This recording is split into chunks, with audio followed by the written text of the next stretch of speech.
The timing of the Today program's series about hospices could not have been more apt, coming as it did so soon after Tessa Jowell's death was announced, with its array of tributes and the poignant interview with her husband and one of her daughters.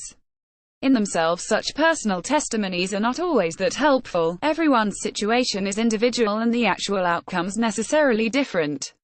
But what Jowell's family said about her last hours and their evident acknowledgement and acceptance of their situation gave a real sense of purpose on Monday to Zoe Conway's report from the North London Hospice. This was part of the Dying Matters campaign, urging us to think more about death and end-of-life care. We heard not just from doctors and counsellors but also the cleaner at the hospice who has to go into the room where someone has just to prepare it for the next incumbent. Has working here made you feel differently about dying? Asked Conway, a question whose directness was unusual given their proximity to death. It's made me think differently about life, Angela replied without hesitation, explaining that she no longer complains about having to cook for her family now that SHES spent time with people who would dearly love to be able to do that again. But perhaps the most striking comment was made by Joe, who has been volunteering at the hospice since his wife from cancer 12 years ago. He gives his time to those he meets in the hospice, trying to do for them what his wife asked him to do for her in her last days, which might involve something as simple as taking them outside to feel the rain falling. They notice life at a much deeper level than we do, he said with a quiet but resolute dignity that will stay with me. To confront those questions not normally talked about openly or with real honesty was also the intention behind Nora Fakim's documentary for the World Service, My Mixed Up World, produced by Sue Mitchell. SHE's mixed race herself, with a mother from Morocco and a father from Mauritius whose family were originally from India. She grew up speaking French to her father, Moroccan to her mother and English only outside the home, and then spent 3 years in Morocco as an adult trying to work out where she belonged.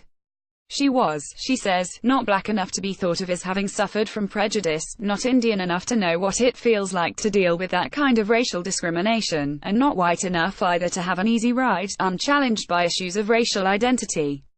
You can feel alienated, she says, as did many of those she spoke to for her program, whose ethnic makeup was a reflection of how complex and enriched people's lives have become.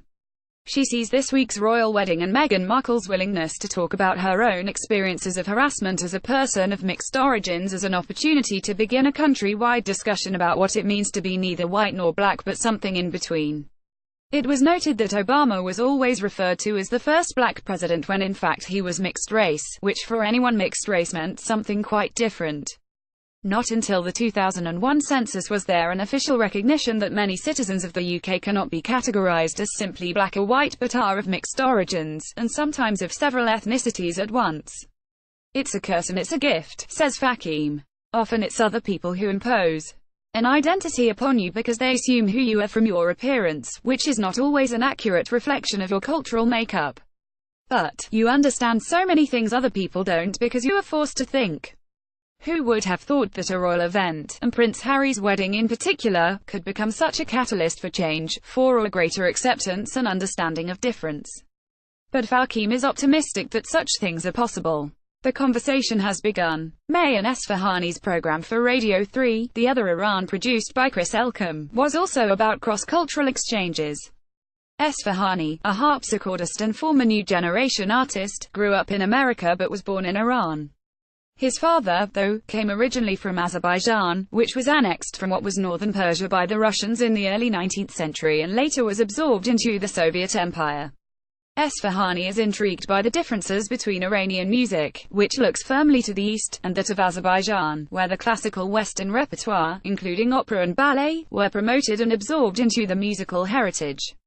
How did Purcell and Bach reach the capital, Baku? The discovery of oil in the mid-19th century brought with it not just money but people from elsewhere, Russians, Germans, Poles, Italians, who in turn demanded live music and theatre.